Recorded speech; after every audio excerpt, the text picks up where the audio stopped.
Subject కి ఒక teacher ఉంటారు, అన్ని సబ్జెక్టులు నన్ను చదవమంటారు. ఇంత చిన్న బుర్రలో అన్ని ఎలా నింపాలి?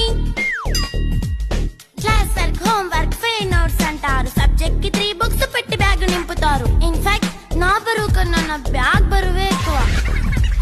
క్వశ్చన్లు, ఆన్సర్లు, సర్ప్రైజ్ టెస్టులు తమ్మి దాటుకొని మళ్ళీ స్కూల్ వాన్ ఎక్కేసి అమ్మయ్య ఇక ఇంటికి వచ్చేసామనుకుంటే మార్క్స్ తక్కువ వస్తే చెయ్యాలి అసైన్మెంట్. రిపోర్ట్ కార్డ్ చూపిస్తే ఇంట్లో ఉన్న పనిష్మెంట్. హోమ్ వర్క్ చేయమంటూ మమ్మీ చంపుతుంటుంది. ట్యూషన్ టైం అయిందని డాడీ తరుముతుంటాడు. డాన్స్ క్లాస్ కి వెళ్ళమని తాతయ్య తిడతాడు. స్నాక్స్ తిని వెళ్ళమని నాన్నమ్మ ఆపుతుంది. ఇక అన్నీ అయిపోయాక కాసేపు టీవీ చూద్దామంటే మమ్మీ ఎంట్రీ ఇచ్చింది. బెడ్ యొక్క మంది చిన్న నాప్ తీసేలోపు తెల్లారిపోయింది.